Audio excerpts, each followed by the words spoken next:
Ó, essa não foi a Paula, não. Ah, Ó, tem duas brabas aqui. Ah, chefe, tem misericórdia. Por que não pode ter casamento gay na igreja? e eu senti que o A da pergunta foi polêmico mais ainda, pastor. Eu senti, viu? Olha, Deus, ele instituiu a família com um homem e com uma mulher, né? Paulo diz em Romanos, para nós não mudar a criação de Deus, né? Os homens estão tentando mudar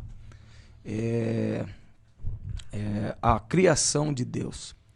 Mas existe uma área que eu amo falar, isso aqui pouco se comenta na nossa nação, e eu quero deixar essa palavrinha aqui. A pessoa que se casar com outro homem, a moça que se casar com uma outra mulher, achando que ela estará preenchendo o vazio, porque essas pessoas pensam, não é o sexo que você ama, o homem ou mulher, mas sim a pessoa, né? Na verdade, ela não sabe que ela está carregando um engano de Satanás muito grande na sua mente.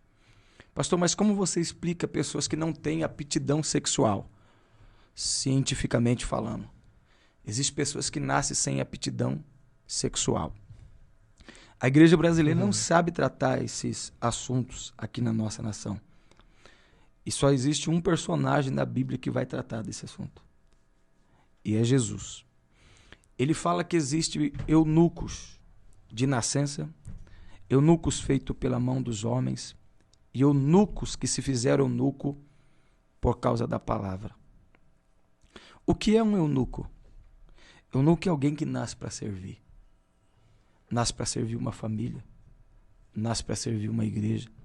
Essa pessoa não vai casar. Ela não tem aptidão sexual. Mas às vezes na nossa igreja, na juventude, a gente olha para alguém e diz, puxa, você está ficando para titio. É uma pressão tão grande. Isso é verdade. Existem pessoas que o casamento dessa pessoa não deu certo porque ela não queria casar. É alguém que nasceu para servir. A igreja brasileira não explica isso para jovens que estão nos assistindo aqui hoje. Não explica. Porque existem pessoas sem aptidão sexual. Só que como a gente não sabe explicar isso, o diabo sopra. Você está em um corpo que não te pertence. Caraca. Primeira coisa que a pessoa pensa, eu estou nesse corpo de um homem, mas eu não sou um homem. Então ela parte para o outro lado. Isso acontece muito nas nossas igrejas. E nós criticamos o jeito de andar de alguém, o jeito de falar, achamos que aquela pessoa é afeminada. Criticamos aquela pessoa e não cuidamos e nem tratamos. E nem ensinamos que existem pessoas que só nasceram para servir e que nunca vão se casar. Quando é que a pessoa se torna um gay? Nossa. Uma lésbica? Quando ela se torna um eunuco profanado. O que é o eunuco profanado? É aquele que não entendeu o propósito pela qual nasceu. E a maioria, infelizmente, não entendeu porque ninguém nunca pregou para eles. Caramba. Nunca ensinou para eles. Né? Eu converso com pessoas que às vezes eu evangelizo. Tem vários casos aqui. Não vou citar o ambiente, talvez a pessoa não queira que eu cite. Mas moços na igreja que sofria isso. Né? Existem pessoas que nasceram para servir. Outros foram abusados por parentes na infância, como esse moço, que eu conversei com ele, tratei o assunto dele. E virou aquilo dali para ele o modelo de vida dele, o modo de vida dele, porque virou um vício. Como libertar essa pessoa? Eu disse para ele, da mesma maneira que eu sofro as tentações para adulterar, para mentir, para errar, ou qualquer jovem aqui da sua mocidade, né, que ele cantava na mocidade, sofre para fornicar, para beber, para se prostituir, assim é a sua fraqueza. E como nós vencemos as nossas fraquezas, para estar de pé, você precisa vencer a sua. Ele foi liberto, virou líder da mocidade. Glória a Deus. Né? E vários outros casos que, por bondade de Deus explicando isso, teve um moço que morava já com um outro moço. E por que ele morava com outro moço? porque ele se achou rejeitado pela sociedade, pela família, porque não aceitaram isso que ele tinha dentro dele, que não era uma aptidão para uma outra pessoa do mesmo sexo. Era um vazio que ele não entendia porque ele não tinha aptidão sexual por uma moça.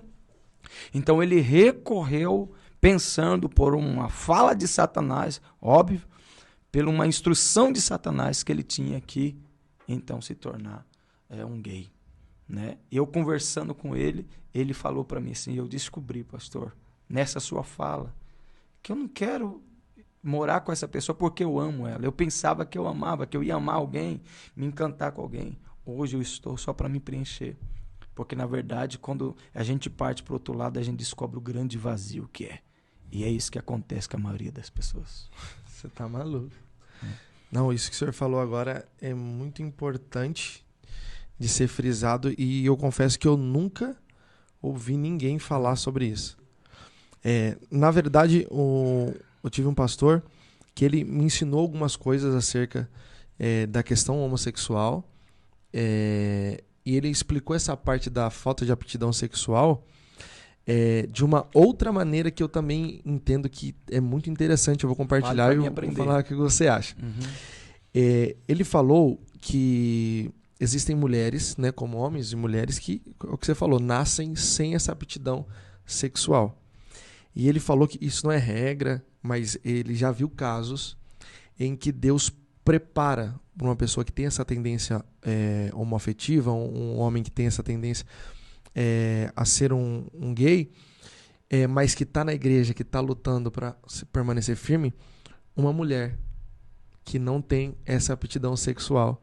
E que esse homem que tem essa tendência homoafetiva não vai precisar satisfazê-la nessa parte que é algo doloroso para ele. Sim. E eles vão ter um casamento sadio, pois nem ele vai precisar se satisfazer com ela com isso, nem ela precisar satisfazer ele, e eles vão cuidar um do outro.